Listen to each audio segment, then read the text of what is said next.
माना ये जाता है कि 90% सिम्प्टोमेटिक पेशेंट्स हैं और ये मालूम नहीं पड़ता और ये स्प्रेड करते रहते हैं बीमारी को।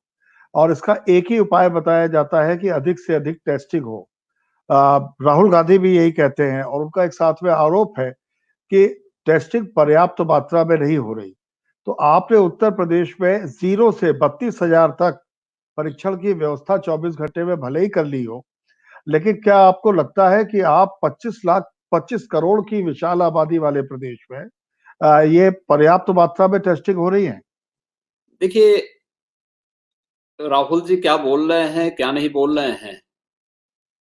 अगर राहुल जी का और उनके परिवार के लोगों की बात को कोई सुनेगा तो वह भारत को इटली बना देंगे और भगवान करें कि भारत भारत ही रहे, क्योंकि इन लोगों के पास न कोई देश के लिए कोई एजेंडा है और न ही ईश्वर ने इनको कोई दूरदर्शिता दी है जो देश के बारे में या लोक कल्याण के बारे में सोच सके। भारत के अंदर जब कोरोना ने दस्तक दी थी तब पूरे देश के अंदर एक टेस्टिंग लैब थी। आज लगभग 650 के आसपास टेस्टिंग लैब है और लगभग 2 लाख टेस्ट प्रतिदिन पूरे देश के अंदर हो रहे हैं। यह प्रधानमंत्री मोदी जी की दूरदर्शिता, त्वरित निर्णय लेने की और लोक कल्याणकारी की सकारात्मक भावना का परिणाम है। दूसरा, मेडिकल स्क्रीनिंग इसमें बहुत बड़ी भूमिका का निर्वहन करती है। अगर मैं उत्तर प्रदेश की बात करूं तो हमारी 23 से 24 करोड़ की आबादी की दिश से 1 लाख मेडिकल स्क्रीनिंग की टीम हमारी प्रतिदिन लगी हुई है, जो कंटेनमेंट जोन में एक एक घर और एक एक व्यक्ति की मेडिकल स्क्रीनिंग कर रही है। इसके अलावा प्रदेश में 32 लाख से अधिक प्रवासी कामगार और श्रमिक आया है। इन सब की भी मेडिकल स्क्रीनिंग की कार्रवाई युद्ध स्तर पर हमारी चल रही है।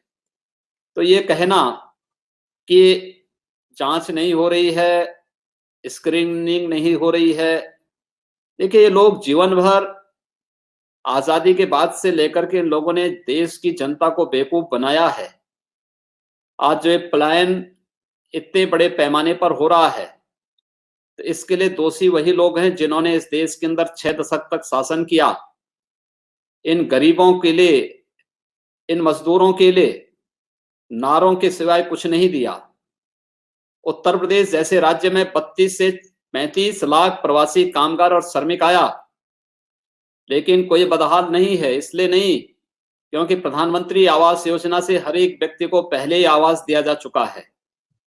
पहले ही स्वच्छ भारत मिशन में हर एक परिवार के पास शौचालय उपलब्ध है।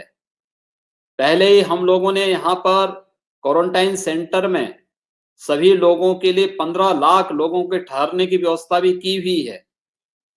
खाद्यान्न हर एक व्यक्ति तक पहुंच रहा है। नेशनल पोर्टेबिलिटी सिस्टम के माध्यम से हर एक व्यक्ति, उत्तर प्रदेश का राशन कार्ड धारक, देश की किसी भी अन्य राज्य में राशन लेने की क्षमता रखता है प्रधानमंत्री मोदी जी के कारण। और आज वह लाचार की भी नहीं है कि हम 100 रुपया भेजते हैं तो नीचे केवल 10 रुपया पहुंचता है।